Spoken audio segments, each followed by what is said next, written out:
Hey my loves, இன்னைக்கு நம்ம பார்க்க போகிற படம் என்னன்னா 2023 வெளியான பொனிக்ஸ் அப்படின்ற ஒரு மலையாள படத்தை பற்றி தாங்க பார்க்க போகிறோம். இந்த படம் ஒரு ஹாரர் த்ரில்லர் படம். இந்த படத்தோட ஒன்லைனர் என்னென்னா, ஒரு வக்கீல் இருக்கிறாருங்க. அந்த வக்கீலோட மாமனார்கிட்ட இருந்து வர வேண்டிய வரதட்சணை கரெக்டாக வரல அப்படின்னு சொல்லிட்டு குடும்பத்துக்குள்ள ஒரு பிரச்சனை. அதனால அவரோட பொண்டாட்டியும் 3 பசங்களையும் கூப்பிட்டுட்டு வெளியூருக்கு போயிடுறாரு. ஆள் நடமாட்டம் இல்லாத நெய்பர்ஸோட தொல்லை இல்லாத ஒரு வீடு வேணும் அப்படின்னு சொல்லிட்டு ஒரு வீட்டில் குடும்பத்தோடு தங்குறாரு. அந்த வீட்டில் அடுத்தடுத்து அமானுஷமான ஆக்டிவிட்டி எல்லாம் நடக்க ஆரம்பிக்குதுங்க. அதுக்கு பின்னாடி இருக்கக்கூடிய மர்மம் என்ன அப்படின்றது தான் மொத்த படமே. இந்த வீடியோவை ஸ்கிப் பண்ணாம பாருங்க. நீங்க பார்த்துட்டு இருக்கிறது சரண் என்டர்டைன்மெண்ட். நான் தான் சரண். வாங்க வீடியோக்குள்ள போலாம். படத்தோட ஸ்டார்டிங் சீனில் ஜான் அப்படின்றவர் அவருடைய குடும்ப பிரச்சனை காரணமாக அவரோட சொந்த ஊரில் இருந்து ட்ரான்ஸ்ஃபர் வாங்கி இப்போ வேற ஒரு ஊருக்கு வந்திருக்காருங்க. ஸோ வரும்போதே வீட்டெல்லாம் காலி பண்ணிட்டு தான் வந்துகிட்டு இருக்காங்க. புரோக்கர் கிட்ட ஒரு வீடு பார்க்க சொல்லி இருந்திருக்காரு.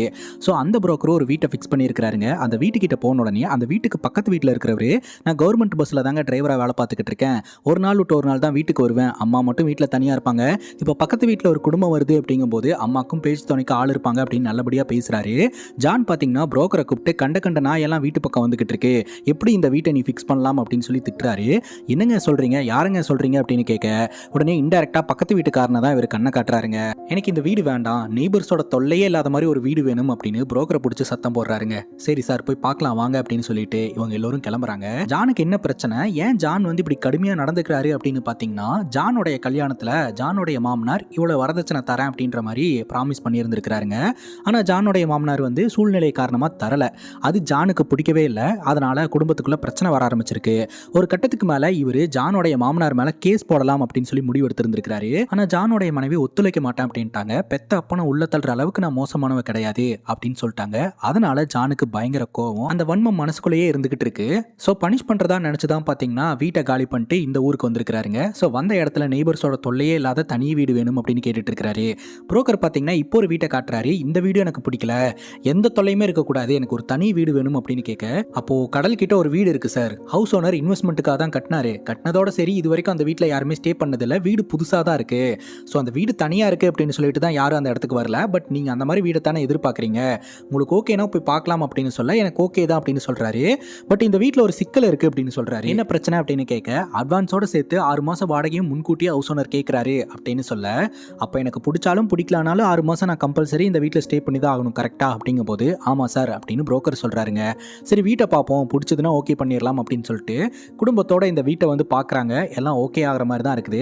அக்கம் பக்கத்தில் ஒரு வீடு கிடையாது, பக்கத்தில் கடல் தான் இருக்குது. குடும்பத்தோட இவர் குடியேறிடுறாருங்க. ராத்திரி நேரம் மரத்து மேலே ஒரே ஒரு குருவி மட்டும் உட்காந்து கத்திக்கிட்டே இருக்குது. இவங்களோட பையன் ஜன்னல் வழியில் பார்த்துட்டு ஏமா அந்த ஒரு குருவி மட்டும் கத்திக்கிட்டே இருக்கு அப்படின்னு கேட்க, அதோட என் ஃப்ரெண்டு வரேன்னு சொல்லிட்டு போனது தான், வரவே இல்லை, அதுக்காக தான் அந்த குருவி காத்துக்கிட்டு இருக்கு, நீ வா வந்து படுத்து தூங்கு அப்படின்னு சொல்லிட்டு பையனை சமாதானப்படுத்தி கூட்டிட்டு வந்து படுத்து தூங்க வைக்கிறாங்க. ஸோ ஜானுக்கு 2 பொண்ணுங்க, ஒரு பையன், ஒரு பொண்ணுக்கு கண் பார்வை இல்லைங்க. அதுக்கப்புறம் ஜானோடைய மனைவியும் ஜானும் ஒரு ரூம்ல படுத்து தூங்குறாங்க. பசங்க 3 பேரும் ஒரு ரூம்ல படுத்து தூங்குறாங்க. அடுத்த நாள் காலையில ஜான் எழுந்திருக்கிறாரு. ரெடி ஆகி இந்த ஊர்ல அவருடைய ஒர்க்கை டிரான்ஸ்ஃபர் பண்றதுக்கான வேலை எல்லாத்தையுமே வந்து கம்ப்ளீட் பண்ணி முடிச்சிடுறாரு. யாருக்கிட்டையுமே பெருசா இவர் மூஞ்சி கொடுத்து பேசுறதே கிடையாதுங்க. வேலையெல்லாம் முடிச்சுட்டு இவர் வீட்டுக்கு வராரு. அப்ப பாத்தீங்கன்னா பையன் மரத்து மேல இருக்கக்கூடிய குருவியை பார்த்துக்கிட்டே நின்றுட்டு இருக்கிறான். என்னடா ஆச்சு அப்படின்னு சொல்லி கேட்க, இல்லப்பா ஒரு குருவி அப்படின்னு சொல்லி அந்த குருவியை பார்த்து சத்தம் போட்டுக்கிட்டு இருக்க. உடனே அந்த பையனோட தங்கச்சி குருவி மாதிரியே சத்தம் போடவும் இவன் பாட்டுக்கு ஜாலியா போய் விளையாட ஆரம்பிச்சிடறான். ஜானும் அதை பெருசா கேர் பண்ணிக்கவே இல்லை. நேரா கேட்டு கிட்ட போறாரு. கேட்டை லாக் பண்ணிட்டு வீட்டுக்குள்ள நுழையலாம் அப்படின்னு உள்ள போகும்போது வீட்டு வாசல்ல ஒரு லெட்டர் கிடக்குதுங்க. அது என்ன லெட்டர்னு எடுத்து பார்த்தா ஃப்ரம் அட்ரஸே இல்ல, டூன்னு போட்டு ஃப்ரெடி பாரடைஸ் வில்லா அப்படின்னு மென்ஷன் ஆயிருக்கு. ஊர் பேர் இல்ல, பின்கோடு இல்ல, அட்ரஸ் தெளிவாவே இல்ல. ஃப்ரெடின்னு இந்த வீட்டில் யாருமே இல்ல, ஃப்ரம் அட்ரஸும் இல்ல, யார் அனுப்பிச்சிருப்பா அப்படின்னு சொல்லி நம்ம ஜான் எடுத்து பார்த்துட்டு, சரி அட்ரஸ் மாதிரி வந்திருக்கும், போஸ்ட்மேனை பார்த்தோம்னா கொடுத்துடலாம் அப்படின்ட்டு அதை எடுத்துட்டு போயிட்டு ஒரு புக்குக்குள்ள வச்சிடறாருங்க. அதை ஓப்பன் பண்ணி கூட பார்க்கவே இல்லை. ராத்திரி பார்த்தீங்கன்னா இவங்க குடும்பத்தோட எல்லாரும் நல்லா தூங்கிட்டு இருக்காங்க. நடு ராத்திரியில கண் பார்வை இல்லாத இந்த பொண்ணு பட்டனு கண் முழிக்கிறா. அவ பாட்டுக்கு எழுந்திருச்சு வந்து ட்ரெஸ்ஸிங் டேபிள் முன்னாடி உட்காந்து மேக்கப் போட ஆரம்பிச்சிடுறாங்க. ஆக்சுவலா அவளுக்கு கண் பார்வை இல்ல, ஆனா கரெக்டா அவ பாட்டுக்கு மேக்கப் போட்டுக்கிட்டு இருக்கா. ஏதோ ஒரு உருட்டுற சவுண்டு கேட்குதே அப்படின்னு சொல்லிட்டு ஜான் கண் முழிக்கிறாரு. அந்த ஒரு சமயத்துல இந்த கண் பார்வை இல்லாத பொண்ணு மேக்கப் போட்டுக்கிட்டு இருக்கா இல்லையா, கண்ணாடியில அவளுக்கு பின்னாடி ஏதோ ஒரு உருவம் நிக்கிற மாதிரி நமக்கு தெரியுது. உடனே ஜான் வெளியே வந்து பார்த்தா இந்த பொண்ணு மேக்கப் போட்டுக்கிட்டு இருக்கா. என்னமா பண்ணிட்டு இருக்க அப்படின்னு சொல்லி கேட்க, எனக்கு தூக்கம் வரலப்பா, அதான் இங்க வந்து உட்காந்துக்கிட்டு இருக்கேன் அப்படின்னு சொல்றா. சரி வா அப்பா பக்கத்தில் படுத்துப்பியம்மா, தூக்கம் வரும் அப்படின்னு சொல்லி அந்த பொண்ணை தூக்கிட்டு போய் பக்கத்தில் படுக்க வச்சுக்கிறாருங்க. ஆக்சுவலாக இந்த பொண்ணு இது வரைக்கும் இந்த மாதிரிலாம் பண்ணதே கிடையாது. இந்த பொண்ணோட பிஹேவியரே இப்போ அமானுஷமாக தான் இருக்குது. அதுக்கப்புறம் தண்ணி குடிக்கிறதுக்காக ஜான் வெளியே வராரு. அப்போ சில சத்தமெல்லாம் இவருக்கு கேட்க ஆரம்பிக்குது. இது எல்லாமே பார்த்தீங்கன்னா அமானுஷமான ஆக்டிவிட்டிக்கான அறிகுறி தான். ஸோ இந்த வீட்டுக்கு வந்த முதல் நாள்ல இருந்தே பார்த்தீங்கன்னா அமானுஷமான ஆக்டிவிட்டி ஆரம்பமாயிடுச்சு. இந்த ஜானுடைய பையன் எப்போ பார்த்தாலும் அந்த குருவி பின்னாடி சுற்றிக்கிட்டு இருந்தான் இல்லையா, அந்த குருவி அடுத்த நாள் காலையில் வீட்டு வாசலில் செத்து கிடக்குதுங்க. அதை பார்த்ததும் இவனுக்கு கஷ்டமாக இருக்கு. உடனே குழியை தோண்டி அதை நல்ல முறையில் அடக்கம் பண்ணிடலாம் அப்படின்னு தோன்றான். அப்போ கட்ட மாதிரி அவனுக்கு என்னமோ கிடைக்குதுங்க. அதை ஒரு ஓரமாக வச்சுட்டு குழியை தோண்டி நல்ல முறையில் அந்த ஒரு குருவியை அடக்கம் பண்ணிடுறான். இப்போ ஜான் வேலைக்கு கிளம்பி போகும்போது போகிற வழியில் இருக்கக்கூடிய மளிகை கடையில் இதுக்கு முன்னாடி இந்த வீட்டில் ஃப்ரெடின்னு யாராவது தங்கியிருந்தாங்களா அப்படின்னு கேட்க, இந்த வீட்டுக்கு நீங்கள் தாங்க ஃபஸ்ட்டு குடி வரீங்க, இதுக்கு முன்னாடி யாருமே தங்கலை அப்படின்னு சொல்கிறாரு. சரி ஓகே அப்படின்னு சொல்ல, சரி உங்கள் வீட்டில் குழந்தைங்களாம் இருக்காங்க இல்லையா, தேன் முட்டை வாங்கிட்டு போகிறீங்களா அப்படின்னு கேட்க, அதெல்லாம் உங்களுக்கு பிடிக்காது அப்படின்னு மளிகை கடைக்காரன் மூஞ்சில் அடிச்ச மாதிரி பேசிட்டு நேராக போஸ்ட்மேன் கிட்ட போய் ஜான் சண்டை போட்டுக்கிட்டு இருக்காரு. எங்கள் வீட்டில் ஃப்ரெடின்னு யாருமே கிடையாது, எதுக்கு தேவையில்லாமல் இந்த லெட்டர் எங்கள் வீட்டுக்கு அனுப்பிட்டு இருக்கீங்க அப்படின்னு சொல்லி கேட்க, போஸ்ட்மேன் சொல்கிறாரு நான் உங்கள் வீட்டுக்கு எந்த லெட்டருமே அனுப்பலங்க அப்படின்ட்டு. அது மட்டும் இல்லாமல் ஃப்ரெட்டி பாரடைஸ் வில்லா அப்படின்னு அட்ரஸே இன்கம்ப்ளீட்டாக இருக்குது, இப்படி இன்கம்ப்ளீட்டாக அட்ரஸ் எல்லாம் மென்ஷன் ஆயிருந்துச்சுன்னா நாங்கள் டெலிவரியே பண்ண மாட்டோம் அப்படின்னு சொல்ல, நம்ம ஜானும் பார்த்தீங்கன்னா வீட்டுக்கு வராரு. வந்து பார்த்தா வாசலில் மீண்டும் ஒரு லெட்டர் இருக்குது. அந்த லெட்டரில் டூ ஃப்ரெட்டி பாரடைஸ் வில்லா அப்படின்னு மொட்டையாக தாங்க அட்ரஸ் மென்ஷன் ஆயிருக்கு. அதில் ஃப்ரம் அட்ரஸும் இல்லை, யார் அனுப்பிக்கிட்டு இருக்கா அப்படின்னு சொல்லி குழம்பி போய் இவர் என்ன பண்ணுறாருன்னா அந்த லெட்டரை ஓப்பன் பண்ணி படித்து பார்த்துடலாம் அப்படின்னு முடிவெடுக்கிறாரு. இது வரைக்கும் வந்த லெட்டர்லாம் எடுத்து அப்படியே ஓப்பன் பண்ணி படித்து பார்த்தா அப்போ தான் பார்த்தீங்கன்னா ஒரு விஷயம் தெரிய வருது. அண்ணா அப்படின்ற பொண்ணு ஃப்ரெட்டி அப்படின்ற பையனை காதலிச்சுக்கிட்டு இருந்திருக்காங்க. ஸோ அந்த பொண்ணு வந்து அந்த பையனுக்காக ரொம்ப நாளாக காத்துக்கிட்டு இருக்கிறதாகவும், நீ எப்போ வருவே அப்படின்னு உன்னோட வருகையை எதிர்பார்த்து காத்துக்கிட்டு இருக்கேன் அப்படின்ட்டு இவங்க ரெண்டு பேரும் ஹாப்பியாக இருந்த மூமெண்ட்டு அதை எல்லாத்தையுமே பார்த்தீங்கன்னா கவிதையாக போயமாலாம் வந்து எழுதி அந்த பொண்ணு வந்து அமைச்சுக்கிட்டு இருக்கா. அந்த லெட்டரில் இருக்கக்கூடிய கண்டென்ட்டை வச்சு பார்க்கும்போது நமக்கு என்ன புரியுது அப்படின்னா, அண்ணான்ற பொண்ணு ஃப்ரெடின்ற பையனை காதலிச்சிருந்திருக்கா. ஆரம்பத்தில் இவங்க ரெண்டு பேரும் ஒன்றா தான் இருந்திருக்காங்க. ஒரு கட்டத்தில் ஃப்ரெடியும் அண்ணாவும் பார்த்தீங்கன்னா லாங் டிஸ்டன்ஸ் ரிலேஷன்ஷிப்பை ஃபாலோ பண்ண ஆரம்பிச்சிருந்திருக்காங்க.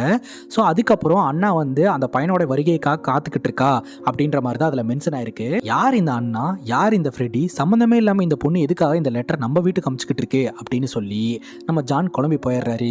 ஜான் பார்த்தீங்கன்னா இந்த லெட்டரை வந்து சீரியஸாக எடுத்துக்க கிடையாது, எவனோ ஒருத்தன் நம்ம கிட்ட வம்பு பண்ணுறதுக்காக தான் இதை வேணுனே அமுச்சுக்கிட்டு இருக்கான் அப்படின்ட்டு. ராத்திரி வீட்டில் குடும்பத்தில் இருக்கிறவங்க எல்லாரும் தூங்கினதுக்கப்புறம் இவர் கேட்டு கிட்ட வராரு. யாராவது வெளியே நிற்கிறாங்களா என்ன ஏதுன்னு சொல்லி பார்க்குறாரு. அதுக்கப்புறம் கேட்டை லாக் பண்ணிட்டு இவரும் வந்து படுத்து தூங்கிடுறாரு. ஸோ சந்தேகத்துக்கு இடமா இந்த வீட்டை சுற்றி யாருமே இல்லைங்க. ஸோ எல்லாம் நார்மலாக தான் போயிட்டு இருக்கு. அடுத்த நாள் காலையில் நேரமாகவே எழுந்திருச்சு வாசலில் வந்து உட்காந்துக்கிறாருங்க. ஜானோடைய பையன் என்னப்பாச்சு இங்கே வந்து உட்காந்துக்கிட்டு இருக்கீங்க அப்படின்னு கேட்க, இல்லடா ஒரு கள்ளன் வருவான், அந்த கல்லனை கையங்கலமாக பிடிக்கலான்னு தான் இங்கே உட்காந்துக்கிட்டு இருக்கேன் அப்படின்னு சொல்ல, உடனே அவனோட தங்கச்சி விளாட கூப்பிடவும் அந்த பையன் உள்ளே போயிடுறான். நம்ம ஜானும் பார்த்தீங்கன்னா அந்த லெட்டர் கொடுக்க வரது யார் அப்படின்னு பார்த்து கையங்கலமாக பிடிச்சிடலான்னு வெயிட் பண்ணிட்டு இருக்காரு. பேப்பர் போட்டு அங்கேருந்து கிளம்புறாருங்க. அந்த பேப்பரை எடுத்துட்டு திரும்பி பார்த்தா வீட்டு வாசலில் லெட்டர் இருக்குது. ஜான் பயங்கர டென்ஷன் ஆயிடுறாரு. பேப்பரை எடுத்துட்டு திரும்பி பார்க்கறதுக்குள்ள எப்படி அந்த லெட்டர் அந்த இடத்துக்கு வந்தது, யார் கொண்டாந்து அந்த இடத்துல வச்சுட்டு போயிருந்திருப்பா அப்படின்னு சொல்லிட்டு கோர்ட்லயும் போய் உட்காந்து இதை பற்றியே திங்க் பண்ணிக்கிட்டு இருக்கிறாரு. ஸோ இப்போதான் ஜானுக்கு இதுக்கு பின்னாடி ஏதோ ஒரு அமானுஷம் இருக்கு அப்படின்றது தெரிய வர ஆரம்பிக்குது. இந்த லெட்டர்ஸ் எல்லாத்தையுமே எடுத்துட்டு போயிட்டு ஃப்ரெண்டு கிட்ட கொடுத்து படிக்க சொல்றாருங்க. ஃப்ரெண்டும் கம்ப்ளீட்டா படிக்கிறாரு. எல்லாமே பார்த்தீங்கன்னா லவ் லெட்டர்ஸாக தான் இருந்துகிட்டு இருக்கு. அண்ணான்ற பொண்ணு ஃப்ரெட்டி அப்படின்ற பையனை மிஸ் பண்ற மாதிரியான லெட்டர்ஸாக தான் இருக்குது. இப்போ வரைக்கும் அந்த லெட்டர்ஸ் வந்து நார்மலான லெட்டர்ஸாக தான் இருக்கு, த்ரெட்டனிங் லெட்டர்ஸாக இல்லை. அந்த லெட்டரில் ஒரு பாட்டை பற்றி மென்ஷன் பண்ணியிருக்குங்க. அந்த பாட்டு ஒரு இங்கிலீஷ் பாட்டு, அது 1970களில் வந்த பாட்டு. அந்த பாட்டு எனக்கு தெரியும் அப்படின்னு சொல்லி ஜானோடைய ஃப்ரெண்டு அதை பாடி காமிச்சிக்கிட்டு இருக்கிறாரு. அங்கே கட் பண்ணா ஜானோடைய பையன் ஜன்னல் கிட்ட நின்றுட்டு இருக்கான். இறந்து போய் புதைச்சான் இல்லையா, அந்த குருவி உயிரோட அந்த இடத்துல கத்திக்கிட்டு இருக்குங்க. உடனே அந்த குருவி வீட்டுக்குள்ள வருது. இவனை எங்கேயோ கூட்டிட்டு போயிட்டு இருக்கு. இவனும் பார்த்தீங்கன்னா அந்த குருவியை ஃபாலோ பண்ணிட்டே வரான். வீட்லயே பார்த்தீங்கன்னா ஒரு ரூம் கிட்ட அது டைல்ஸ் கிட்ட என்னமோ இருக்கு அப்படின்ற மாதிரி காமிச்சிக்கிட்டு இருக்கு. உடனே இவனும் பார்த்தீங்கன்னா அந்த டைல்ஸ்க்கு கீழே ஏதோ ஒரு சவுண்டு கேட்குது அப்படின்னு சொல்லிட்டு காது வச்சு கேட்டுக்கிட்டு இருக்கான். அங்கே கட் பண்ணா ஜான் கிட்ட ஜானோடைய ஃப்ரெண்டு சொல்லிக்கிட்டு இருக்கிறாரு, சரி இந்த ஊரில் போய் நம்ம விசாரிச்சு பார்ப்போம் அண்ணா யாரு ஃப்ரெட்டி யாருன்னு, ஏதாவது டீட்டெயில் கிடைக்கும் அப்படின்ட்டு. இப்போ ஜான் பார்த்தீங்கன்னா வீட்டுக்கு வராரு, தண்ணி குடிச்சுக்கிட்டு இருக்கிறாரு. அப்போ ஏதோ ஒரு பாடுற சத்தம் கேட்டுக்கிட்டு இருக்கு. யார் பாடிக்கிட்டு இருக்கா அப்படின்னு பார்த்தா நம்ம ஜானோடைய பையன் தான் வந்து அப்படியே படம் வரைஞ்சிக்கிட்டே பாடிக்கிட்டு இருக்கான். அந்த பாட்டு அந்த லெட்டரில் மென்ஷன் பண்ண பாட்டு.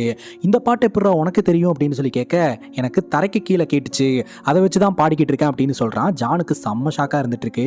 இது ஏதோ சீரியஸ் பிரச்சனையாக இருந்துகிட்டு இருக்கு அப்படின்னு சொல்லி ஹவுஸ் ஓனரை மீட் பண்ணுறதுக்காக போகிறாரு. நாங்கள் வீட்டை காலி பண்ணிக்கிறேங்க அப்படின்ற மாதிரி சொல்ல, சரி காலி பண்ணுறதுனா பண்ணிக்கங்க அப்படின்னு ஹவுஸ் ஓனர் சொல்கிறாரு.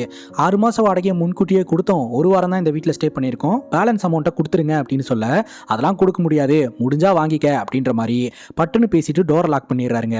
அந்த வீட்டில் வேலை பார்த்துட்டு இருந்தவர் நம்ம ஜான் கிட்ட வந்து அவர்கிட்ட இருந்து காசு உங்களால் வாங்க முடியாது, காசு லாஸ் ஆனாலும் பரவாயில்ல, அந்த வீட்டில் நீங்கள் ஸ்டே பண்ணாதீங்க, கிளம்பி போயிருங்க அப்படின்னு சொல்ல, ஏன் அப்படி சொல்கிறீங்க அப்படின்னு கேட்க, அது ஒரு காலத்தில் சுடுகாடாக இருந்த இடம், அந்த இடத்துல பட்டா வாங்கி தான் இவர் வீட்டை கட்டி வச்சிருக்காரு, அதனால நீங்க அங்கிருந்து கிளம்பிருங்க அப்படின்ற மாதிரி சொல்ல ஜானுக்கு செம்ம ஷாக்கிங்கா இருந்துட்டு இருக்கு. ஃப்ரெண்டோட மனைவிக்கு ஃபயர் ஆக்சிடென்ட் ஆயிருக்குங்க. மனைவியை ஹாஸ்பிட்டல் அட்மிட் பண்ணியிருக்காங்க. இந்த நேரம் பார்த்து மறுபடியும் ஒரு லெட்டர் வந்திருக்கு. இது வரைக்கும் வந்த லெட்டர்ஸ் எல்லாமே பார்த்தீங்கன்னா நார்மலான லவ் லெட்டர்ஸா இருந்தது. ஆனா இப்போ வந்திருக்கிற லெட்டர் பார்த்தீங்கன்னா ஜானை த்ரெட்டன் பண்ற மாதிரி இருக்கு. ஒன்ஸ் இந்த வீட்டுக்கு கெஸ்ட் ஆயிட்டா கடைசி வரைக்கும் என்னோட கெஸ்டா இருந்துதான் ஆகணும் அப்படின்னு சொல்லிட்டு உன்னை எங்கேயும் போக விட மாட்டேன் அப்படின்ற மாதிரி இன்டெரக்டா மிரட்டுற மாதிரி இருக்கு. ஜானுக்கு ரொம்ப ஷாக்கா இருக்கு. இந்த விஷயத்த பார்த்தீங்கன்னா ஜானோட ஃப்ரெண்டு கிட்ட போயிட்டு காட்டுறாரு. வீட்டை காலி பண்ணிட்டு இந்த இடத்த விட்டு போயிடலான்னு பார்த்தா ஹவுஸ் ஓனர் மொத்த காசையும் வச்சுட்டு தரமாட்டேன்னு சொல்றான். ஸோ ஹவுஸ் ஓனர் காசை ரிட்டர்ன் பண்ணாதான் இவங்க வேற வீட்டுக்கு ஷிஃப்ட் ஆக முடியும். இப்போ இந்த பிரச்சனையை ஃபேஸ் பண்றதை தவிர வேற வழியே இல்லை அப்படின்ற நிலைமைக்கு ஜான் தள்ளப்படுறாருங்க. இந்த மளிகை கடைக்காரர்கிட்ட போயிட்டு டீப்பா ஏதாவது இன்வெஸ்டிகேஷன் பண்ணலாம் அப்படின்னு நினைக்கிறாங்க. அப்போ இந்த மளிகை கடைக்காரர் அவருக்கு தெரிஞ்ச விஷயத்தையெல்லாம் சொல்ல ஆரம்பிக்கிறாருங்க. அதாவது முன்ன ஒரு காலத்துல இங்க நிறைய மக்கள் வாழ்ந்துகிட்டு இருந்திருக்காங்க. இப்போ கோவிட் வந்து நிறைய பேர் இறந்து போறாங்க இல்லையா, அந்த மாதிரி 70s கோலரா அப்படின்ற ஒரு வைரஸ் வந்து ஊருக்குள்ள பரவ ஆரம்பிச்சிருந்திருக்குதுங்க. அதுல நிறைய பேர் இறந்து போயிருந்திருக்காங்க. மிச்ச மீதி இருக்கிறவங்க இந்த ஊரை காலி பண்ணிட்டு போயிட்டாங்க. இந்த ஏரியாவே சுடுகாடா மாறிடுச்சு. அதுக்கப்புறம் வந்து இந்த இடத்த வந்து இந்த ஹவுஸ் ஓனர் பட்டா வாங்கி வீட்டை கட்டிட்டாரு அப்படின்ற விஷயத்த சொல்றாங்க. அது மட்டும் இல்லாம இறந்து போனவங்களை புதைக்கக்கூடிய ஜாபை ஒருத்தர் பார்த்துக்கிட்டு இருந்தாரு. அவர் இன்னும் இந்த ஊர்ல தான் இருக்கிறாரு. அவரை மீட் பண்ணீங்கன்னா ஏதாவது டீட்டெயில் கிடைக்கும் அப்படின்னு சொல்ல உடனடியாக அந்த நபரை மீட் பண்ணுறதுக்காக போனால் நான் நிறைய பணங்களை வந்து புதைச்சங்க. ஆனால் நீங்கள் சொல்கிற ஃப்ரெட்டி அண்ணா அப்படின்றவங்கலாம் வந்து இருந்தாங்களான்னு எனக்கு தெரியல, மேபி இருந்திருப்பாங்க அப்படின்ற மாதிரி சொல்கிறாரு. இங்கே ஒரு சர்ச் ஃபாதர் இருக்கிறாரு, அவர் தான் வந்து எல்லாத்தையும் தலைமை தாங்கினாரு, அவரை மீட் பண்ணுங்க ஏதாவது டீட்டெயில் தெரியும் அப்படின்ற மாதிரி சொல்ல சரின்னு நம்ம ஜானும் கேட்டுக்கிறாரு. இப்போ ஜான் தான் குடும்பத்தை வெளியே கூட்டிகிட்டு போயிட்டு நம்ம ஒரு கேம் விளையாட போகிறோம். இப்போ வீட்டுக்கு போயிட்டு நான் சொல்கிற வரைக்கும் நம்ம வாயை திறந்து எதுவுமே பேசக்கூடாது, சைன் லாங்குவேஜ்லேயே பேசிக்கணும், இக்காரணத்தை கொண்டு பேசக்கூடாது, ஓகேவா அப்படின்னு சொல்லி வீட்டுக்கு கூப்பிட்டு வந்துடுறாரு. யாரும் ஒரு வார்த்தை கூட பேசவே இல்லைங்க. திடீர்னு ஃபோன் அடிக்கிற சவுண்டு கேட்குது. பையன் எடுக்கலான்னு போகிறான். இல்லை அமைதியாரு அப்படின்னு சொல்லிட்டு இவங்க ஒரு வார்த்தை கூட பேசாமல் இருக்காங்க. பசங்க 3 பேரும் ஒரு ரூம்லையும் ஜானோடைய மனைவியும் ஒரு ரூம்லையும் படுத்து தூங்குறாங்க. நடு ராத்திரியிலே இப்போ பையன் எழுந்திருக்கிறான். ஏதோ ஒரு விஷயத்த ஃபாலோ பண்ணிக்கிட்டே அவன் போக ஆரம்பிக்கிறான். திடீர்னு பார்த்தா அவன் கடற்கரையில் நின்றுட்டு இருக்கிறான். சுற்றியும் சமாதியாக இருந்துக்கிட்டு இருக்கு. அதை பார்த்ததும் இவன் பயந்து கத்த ஆரம்பிச்சிடுறான். டக்குன்னு அந்த சத்தத்தை கேட்டு ஜானோடைய மனைவியும் ஓடி வந்து கதவை தட்டுறாங்க. கதவு உள்ள லாக் ஆயிருக்கு. கதவை திறக்கவே முடியலங்க. உடனே அந்த சாவி போடுற ஹோல் வழியில் பார்த்தா உள்ள பயங்கரமான ஒரு வெளிச்சம் தெரியுது. நம்ம ஜானோடைய பையன் கூட சேர்ந்து அந்த 2 பொண்ணுங்களும் கத்த ஆரம்பிக்கிறாங்க. எப்படியாவது டோரை அடிச்சு உடச்சிட்டு உள்ள போயிடணும் அப்படின்னு சொல்லிட்டு அடிச்சு ஓப்பன் பண்ணி பார்த்தா 3 பசங்களும் மூளையில் உட்காந்து அழுதுகிட்டு இருக்காங்க.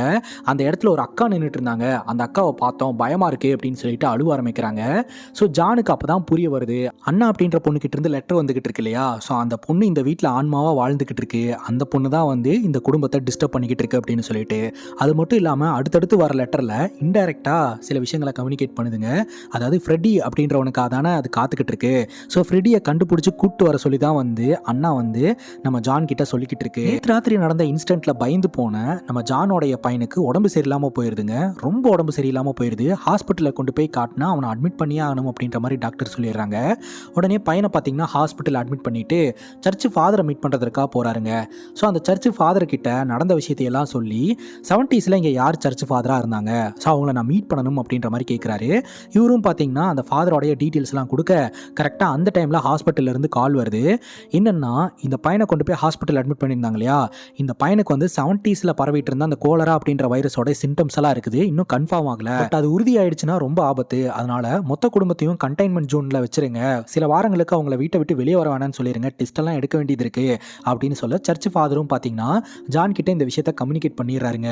இப்போ குடும்பத்தோட பார்த்தீங்கன்னா வீட்டுக்குள்ளேயே இருக்காங்க. பையனுக்கு என்னாச்சு அப்படின்னு ஜானோடைய மனைவி கதறாங்க.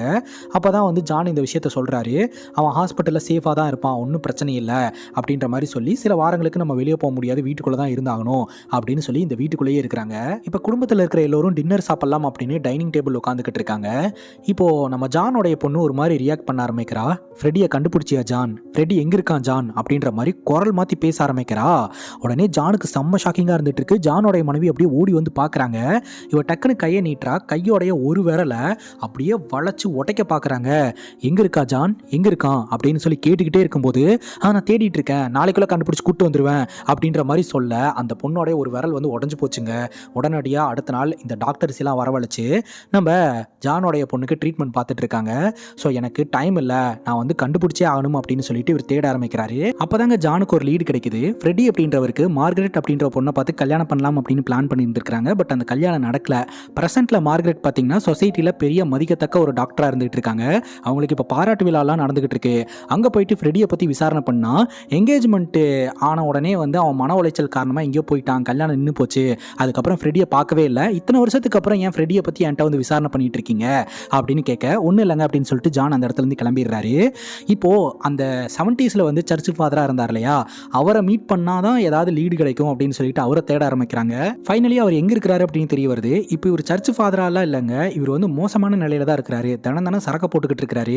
இவரை மீட் பண்ணுறதுக்காக போனால் நீங்கள் ஏதாவது எங்கிட்ட அட்வைஸ் பண்ணணும்னு நினச்சிங்கன்னா அதோ அங்கே ஒரு புக் இருக்குது, அதில் எழுதி வச்சுட்டு போயிருங்க, டைம் இருக்கும்போது நான் பார்த்துக்கிறேன் அப்படின்னு சொல்ல, ஏங்க எனக்கு இருக்கிற பிரச்சனைக்கு உங்களுக்கு அட்வைஸ் பண்ணுறதுக்கெல்லாம் நேரம் இல்லை, நான் ஃப்ரெடி மற்றும் அண்ணா அப்படின்றவங்களை பற்றி தெரிஞ்சுக்கிறதுக்காக வந்தேன் அப்படின்னு சொல்ல, ஃபாதருக்கு ஃப்ரெடி மற்றும் அண்ணாவை தெரிஞ்சிருக்கு. அப்போ தான் ஜான் பார்த்தீங்கன்னா ஒரு வீட்டில் நடக்கிற அமானுஷமான ஆக்டிவிட்டியை பற்றியும் அந்த லெட்டர்ஸையும் காட்டுறாரு. இதெல்லாம் பார்த்த ஃபாதர் வந்து நான் அப்போவே வார்ன் பண்ணேன் இதெல்லாம் தப்புன்ட்டு, பட் யாரும் கேட்கவே இல்லை, இப்போ அண்ணா திரும்ப வந்திருக்கா, அவள் வர வேண்டிய சுச்சுவேஷன் ஏற்பட்டிருக்கு அப்படின்னு சொல்லிட்டு யார் இந்த ஃப்ரெடி யார் இந்த அண்ணா அப்படின்னு சொல்லி நம்ம கிட்ட அப்படியே கதையை சொல்ல ஆரம்பிக்கிறாங்க.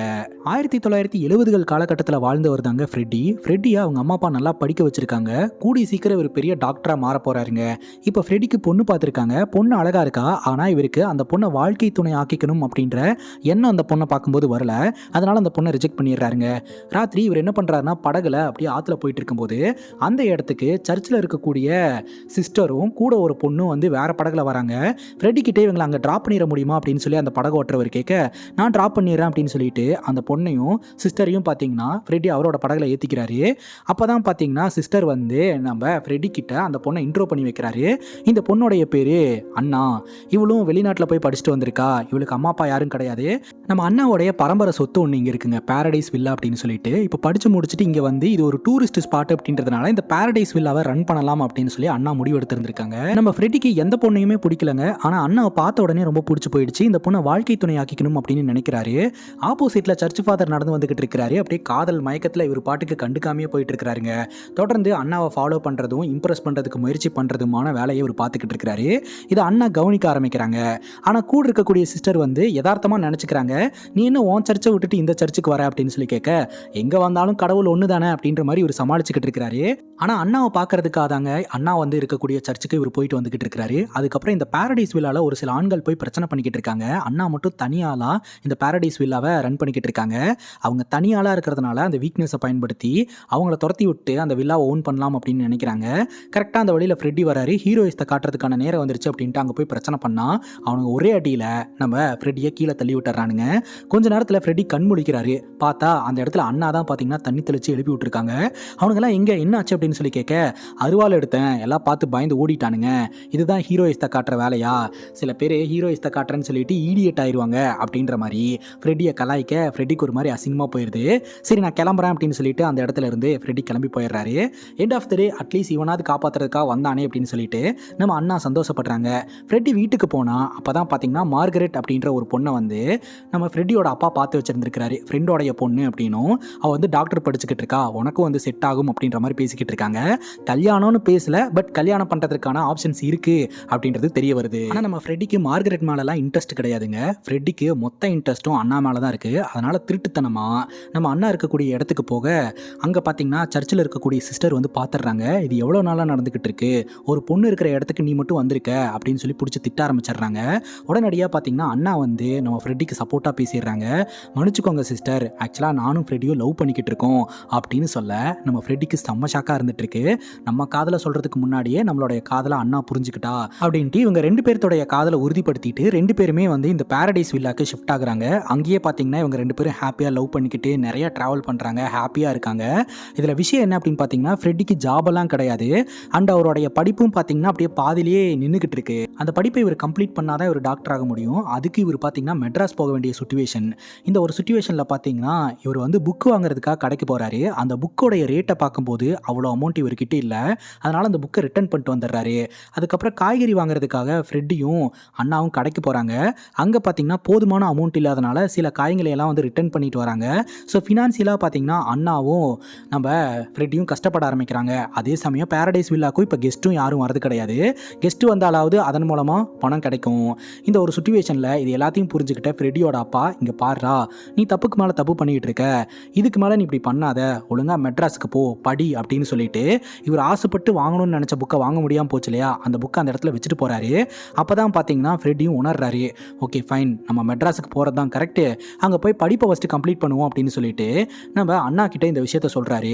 அண்ணாவும் பார்த்தீங்கன்னா ஓகே நீ போயிட்டு வா அப்படின்ற மாதிரி சொல்லிடுறாங்க. ரொம்ப மிஸ் பண்ணுறாங்க. பேரடைஸ் வில்லாவும் பார்த்தீங்கன்னா லீகலாக சில பிரச்சனைகளை சந்திக்க ஆரம்பிக்குது. கவர்மெண்ட் சைட்லேருந்து வந்து லைசன்ஸை ரினியூவல் பண்ண சொல்லிடுறாங்க. ஸோ லைசன்ஸ் இல்லாதனால யாரையுமே வந்து அங்கே ஸ்டே பண்ண வைக்க முடியறதில்ல. அதனால் நம்ம அண்ணாவோடைய ரெவன்யூமே பாதிக்கப்படுதுங்க. சென்னையில் பார்த்தீங்கன்னா ஒரு மோசமான இடத்துல தான் வந்து ஃப்ரெட்டி தங்கியிருக்கிறாரு. அந்த இடத்துக்கு ஃப்ரெட்டியோட அம்மா அப்பா வந்து நீ ஏன் இங்கே ஸ்டே பண்ணியிருக்க, நம்ம மார்கரெட் கூட சென்னையில் தான் இருக்கிறா, நீ அவ கூட இரு அப்படின்னு சொல்லிட்டு மார்கரெட் கூட ஃப்ரெண்ட்ஷிப்பை மேக் பண்ணி விட்டாராங்க. ஆக்சுவலாக மார்கரெட் கிட்ட நீ வந்து ஃப்ரெட்டியை கல்யாணம் பண்ணிக்க போற அப்படின்னு சொல்லிட்டு ஆசையை கிளப்பி விட்டாங்க. நம்ம மார்கரெட்டுக்கு தெரியாது நம்ம ஃப்ரெட்டி வந்து அண்ணாவை லவ் பண்ணிக்கிட்டு இருக்கிறாரு அப்படின்னு சொல்லிட்டு. தொடர்ந்து மார்கரெட் பார்த்தீங்கன்னா நம்ம ஃப்ரெட்டிக்கு கிஃப்ட்ஸ் எல்லாம் கொடுத்து நல்லா பேசி பழகிட்டு இருக்கிறாங்க. இன்னொரு பக்கம் அண்ணா பார்த்தீங்கன்னா லெட்டர் அனுப்பிச்சிக்கிட்டே இருக்கிறாங்க, நான் உன்னை மிஸ் பண்ணுறேன் அப்படின்னு சொல்லிட்டு. இவங்க ரெண்டு பேரும் ஹாப்பியாக இருந்த அந்த நினைவுகள் எல்லாம் நினச்சி லெட்டர் அனுப்பிச்சிக்கிட்டு இருக்காங்க. அதாவது ப்ரெசன்ட் சுச்சுவேஷனில் நம்ம ஜான் வந்து படித்தார் இல்லையா, அந்த லெட்டர் எல்லாமே பார்த்தீங்கன்னா ஃப்ரெட்டிக்கு அண்ணா அனுப்புன லெட்டர்ஸு. பேரலாக பார்த்தீங்கன்னா நம்ம ஃப்ரெட்டி பார்த்தீங்கன்னா மார்கரெட் கூட அப்படியே க்ளோஸ் ஆக ஆரம்பிக்க இங்கே அண்ணா வந்து ரொம்ப தனிமையில் இருக்க ஆரம்பிக்கிறாங்க. அப்போ தான் பார்த்தீங்கன்னா ஒரு ஃபாரினர் வந்து எனக்கு ஸ்டே பண்ணுறதுக்கு இடம் கிடைக்குமா அப்படின்னு சொல்லி கேட்க, அட்லீஸ்ட் இவரையாவது ஸ்டே பண்ண வச்சு நம்ம பணம் பார்க்கலாம் அப்படின்னு சொல்லி நம்ம அண்ணா நினச்சிருந்துருக்குறாங்க. அந்த சமயத்தில் தான் ஊருக்குள்ளே திடீர்னு ஃபீவர் பரவ ஆரம்பிச்சிருக்கு. என்னென்னு பார்த்தா அதான் அந்த கோலரா அப்படின்ற அந்த வைரஸ் வந்து பரவ ஆரம்பிச்சு நிறைய பேர் அடுத்தடுத்து சாவ ஆரம்பிக்கிறாங்க. இந்த ஒரு தகவல் அண்ணாக்கு தெரிய வருது. உடனே லெட்டர் போடுறாங்க, நீ இப்போதைக்கு ஊர் பக்கம் வர வேண்டாம், நீ அங்கேயே இரு, அங்கே இருக்கிறது தான் சேஃபு, இங்கே வைரஸ் பரவுறதுனால நிறைய பேர் இறந்துக்கிட்டு இருக்காங்க அப்படின்னு சொல்லிட்டு. ஆனால் இந்த லெட்டர் எல்லாமே பார்த்தீங்கன்னா நம்ம ஃப்ரெட்டிக்கு வந்து சேருது. ஆனால் ஃப்ரெட்டி வந்து பதிலுக்கு லெட்டர்லாம் அனுப்பவே கிடையாது. இப்போது நம்ம அண்ணாவோடைய வீட்டில் ஒருத்தர் வந்து ஸ்டே பண்ணியிருந்தார் இல்லையா, ஃபாரினர் டூரிஸ்ட்டு, அவருக்கு வந்து ஃபீவர் வர ஆரம்பிக்குதுங்க. அதுக்கப்புறம் பார்த்தீங்கன்னா அண்ணாக்கும் அந்த ஃபீவர் வர ஆரம்பிக்குது. ஹாஸ்பிட்டலுக்கு போகலாம் அப்படின்னு சொல்லிட்டு அந்த பேரடைஸ் வில்லாவில் இருந்து அப்படியே வெளியே வரும்போது அப்படியே கீழே விழுந்துடுறாங்க. அவ்வளோதான். அதுக்கப்புறம் ஆளுங்கெல்லாம் பார்த்து கொண்டு போய் நம்ம அண்ணாவை ஹாஸ்பிட்டலில் அட்மிட் பண்ணுறாங்க. ஸோ அண்ணாக்கும் வைரஸ் பரவி இருக்கலாம் அப்படின்றது வந்து எல்லோருமே கெஸ் பண்ணிக்கிட்டு இருக்காங்க. அங்கே வந்து கொத்து கொத்தா மக்கள் வந்து இறந்துக்கிட்டு இருக்காங்க. எல்லாரையுமே பார்த்தீங்கன்னா அங்கே போய் புதைச்சிக்கிட்டு இருக்காங்க. இந்த ஒரு சமயத்தில் ஃப்ரெட்டி ஊருக்கு வராரு, அண்ணாவை பார்க்கறதுக்காக போகிறாரு. அண்ணாவை ஹாஸ்பிட்டலில் அட்மிட் பண்ணியிருக்காங்க. கிட்ட போகும்போது அங்கே இருக்கக்கூடிய நர்ஸ் வந்து கிட்ட போகாதீங்க, அவங்களுக்கு வைரஸ் இருக்குது, உங்களுக்கு பரவுச்சுன்னா நீங்களும் இறந்து போயிடுவீங்க அப்படின்ற மாதிரி சொல்ல, அதாவது அண்ணா பார்த்தீங்கன்னா கிரிட்டிக்கலான சுச்சுவேஷனில் தான் இருக்காங்க. இப்போது நம்ம ஃப்ரெட்டியோட அப்பா பார்த்தீங்கன்னா டாக்டர் கிட்ட பேசிக்கிட்டு இருக்கிறாரு. அந்த டாக்டர் வேறு யாரும் கிடையாது, மார்கரெட்டோட அப்பா தான். என் பையன் இந்த மாதிரி ஒரு தப்பு பண்ணிக்கிட்டு இருக்கான், அந்த பொண்ணு உயிரோட இருந்தா அப்படின்னா கண்டிப்பாக என் பையன் வந்து அந்த பொண்ணு பின்னாடி தான் சுற்றிக்கிட்டு இருப்பான், என் பையன் வந்து பெரிய தப்பு பண்ணிட்டான், எப்படியாவது இந்த பிரச்சனை இங்கேயே சால்வ் பண்ணிடுங்க, என் பையன் அடுத்து எந்த முயற்சியும் எடுக்கக்கூடாது, அந்த பொண்ணை தேடி போகக்கூடாது அப்படின்ற மாதிரி சொல்ல, உடனே அடிச்சு பிடிச்சி ஃப்ரெட்டி ஓடி வந்து இங்கிருந்து நம்ம அண்ணாவை டவுனுக்கு கூப்பிட்டு போவோம், அங்கே வச்சு குணப்படுத்திடலாம் அப்படின்னு சொல்ல, நிறைய செலவாகும் அப்படின்னு சொல்கிறாங்க. செலவு பார்க்காதீங்க, உயிரை காப்பாற்றணும் அப்படின்னு சொல்ல, இல்லை இங்கேருந்து அண்ணாவை தூக்கிட்டு போனால் அங்கே இருக்கிறவங்களும் இறந்து போயிடுவாங்க, போகிற வழியிலேயே வந்து அண்ணாவும் இறந்து போயிடுவா, ரிஸ்க் எடுக்க வேண்டாம் அப்படின்ற மாதிரி டாக்டர்ஸ் வந்து பேசிடுறாங்க. அதுக்கப்புறம் அண்ணா இறந்துட்டதா சொல்லி அதுக்கப்புறம் அண்ணாவை புதைக்கிறதுக்காக எடுத்துகிட்டு போகிறாங்க. அண்ணாக்கான இறுதி சடங்குலாம் நடந்துக்கிட்டு இருக்குங்க.